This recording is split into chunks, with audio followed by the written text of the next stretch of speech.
Hi, everyone. This is lecture 6.1. This is a quick drug timeline. There's so much nuance you can go into in terms of how what drug policy looks like in the United States. And this lecture really just scratches the surface, but it's important to put things into historic context. So we'll talk about what things looked like before 1950, then we'll talk about the 50s, the 60s, the 70s, the 80s, and then how things have changed since the 1990s. Before 1950, it's important to keep in mind that Americans have been using drugs as long as there have been Americans. There are numerous accounts that prior to the 1930s that marijuana or cannabis plants grew along the banks of the Potomac. The Potomac is the major river that goes through Washington, D.C. Additionally, Thomas Jefferson, George Washington, they cultivated hemp. It is known that they absolutely used the plant, and by historic accounts, it is that they used the plant to make higher quality ropes and textiles. It is unknown if they ever actually smoked it or not. That's not super relevant. What is relevant is that they used the plant itself. And then prior to the Prohibition era, it's important to keep in mind that before the 1920s, it was commonly accepted to be part of your First Amendment rights. So as part of your rights of free speech and free practice, to put whatever chemicals you wanted to in your body. So really, in the 1800s, it was perfectly acceptable to put whatever you wanted to in your body. Now, you were accepting the consequences of that. That was that attitude too, but it was not regulated in the way that we see it today. And it wasn't seen as a social stigma either during that era. The reefer madness scare of the 1930s did make white people very concerned about marijuana specifically. Prior to the 1930s, the plant was most commonly known as cannabis. So we didn't call it marijuana, we called it cannabis prior to that era, and there are a lot of people pushing to only call it cannabis now. Because, and this is really gross racism, those who opposed the drug were the ones that pushed calling it marijuana, really stressing that heavy H sound, marijuana. And a lot of that was done to evoke anti-Latino sentiment. This is a newspaper from Ogden, Utah in 1915 saying, "Is the Mexican nation locoed by a particular weed?" And this looks like it's doctored, it totally does, but I pulled this from an NPR source and I double checked it, and apparently this is a real thing that was actually published by people. So in the 1950s, and I put these little quotes to sum up this bit, this is me quoting myself basically, we were basically ignoring the fact that drugs existed in the 1950s. It's like we just wanted that whole part of our being as a culture to go away. So mainstream America became oblivious to drugs. Of course, that's drugs that weren't alcohol, tobacco, or prescription stimulants or depressants. During this era, it was very common for people to take what were called PEP pills, which were basically diluted forms of what we now call methamphetamine, to give them a little pep, they would say. But those were not seen as drugs, right? Those were just seen as part of life. Those who did do drugs were either unseen by the dominant culture or they were part of countercultures. So marijuana use was, by historic records, not uncommon among African Americans and Latinos. Those are the minority groups in which, marijuana was known in, right? A lot of white people didn't really know about it. That didn't really happen until the 1960s. And drug use was relatively common among the beat counterculture. People that are sometimes called beatniks. So authors such as Jack Kerouac, Allen Ginsberg, William S. Burroughs, and that crew of people that counterculture definitely did know about drugs. In many ways, the Beats were effectively the pre-hippies, if you want to put it in that sense. In the 1960s, and really a decade, really what we think of as the decade is from the 5 years into it to the 5 years after. So when we talk about the 60s, we're really talking about 1965 to 1975 because 1962, that was basically an extension of the 50s, the way people acted, the way people changed. The youth counterculture of the 1960s, right? Those 60 ideas, 60s things, the free love, the smoke ganja, not guns, those kind of ideas.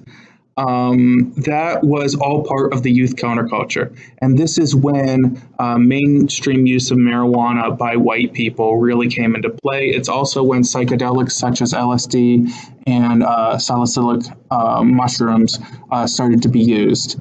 In the 1960s, we also continued to see very high rates of alcohol use. And it's important to note that during this era, drunk driving was not seen as problematic behavior as it is today, which is kind of deeply troubling. There are a lot of old movies that when a drunk driving scene is like the height of comedy in the movie.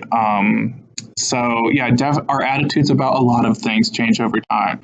We may be a little looser in terms of how we think about marijuana, but we've tightened up a lot about as far as how we see alcohol. I personally think drunk driving is a very bad thing, but from my cultural standpoint, that might be because where I am in society.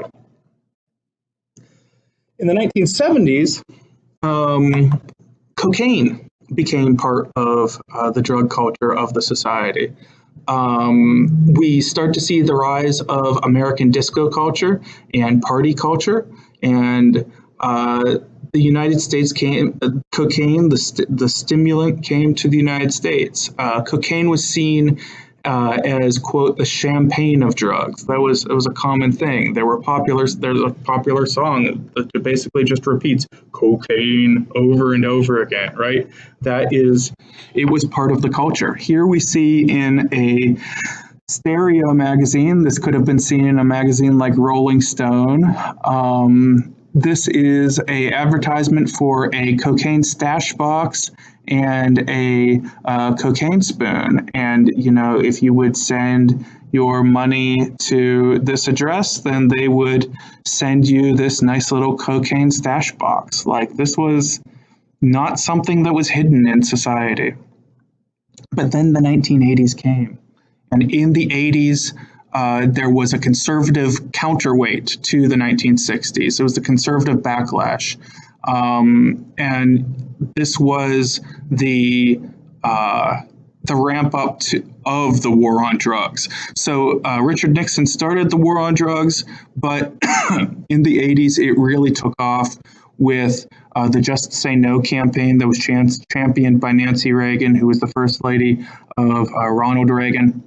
During this time, marijuana began to be seen as a gateway drug, which meant that marijuana would lead to other drugs. That was the attitude. So people, like, the argument is, well, is marijuana so bad, really?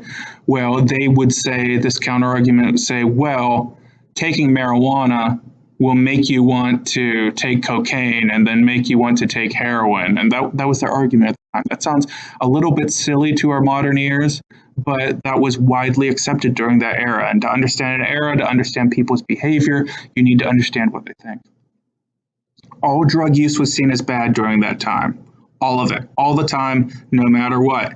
But again, unless you're talking about alcohol, tobacco, or prescription drugs, somehow those things that could also create problems were not seen as being a problem. During 1980s, additionally, there was a moral panic surrounding cocaine, crack cocaine specifically. So in the 70s and early 80s, cocaine was not seen as a bad thing, but eventually, drug dealers in poor inner city areas started to take crack and distill it, boil it, cut it with baking soda, and turn that into the form of cocaine known as crack. If you're not familiar with crack, it is a smokable, highly intense version of cocaine. And crack addicts were seen as being very, very dangerous to society. And it was thought that babies that were born to mothers that used crack in utero, they were crack babies. And you may have heard the term crack baby. It was specifically referring to this children who would be super dangerous. And it was thought that when they became adults, these children would be of lower intelligence, that they would be super violent, and there would be a generation of super predator, violent, terrible people running around and killing everyone. Well, I am of the age that those crack babies would have been. And there has since been studies of people whose mothers used crack while they were in utero, and have been found to be no more troubled or dangerous or violent, certainly, than anyone else who whose parents used drugs when they were in utero. And of course, when a mother uses drugs, birth mother, uses drugs when there's a baby in her, that does hurt the baby. It absolutely does. But the harshness of heroin, for example, or crack or cocaine or other drugs is not markedly different than that of crack. So drug babies are a problem. But again, with the proper rehabilitation, a lot of those kids are able and possible to recover. So really, most of the hype about crack babies was kind of a figment of the popular imagination. And then we have 1995 to the present. In the 90s, we start to see a slow progression toward legalization of marijuana. And we'll talk about that in the next presentation, where we'll talk about medicalization, recriminalization, and then moving toward recreational use. So that's relating to marijuana as a drug. Now, prescription drugs and prescription drug addiction, that led to increased rates of heroin addiction, and that is where our true drug crisis is in our society today. Additionally, in the late 90s into the early 2000s, we also saw the rise of methamphetamine, which did exist before, but now in our society, meth is cheaper and it's stronger and it's able to be produced on a more industrial scale, thus making it a bigger problem. Since 1995, we've made some progress in some ways, but drugs have gotten worse in other ways. Intercultural attitudes have changed and shifted and evolved during that. So that is it for this presentation, and I look forward to our conversations around this.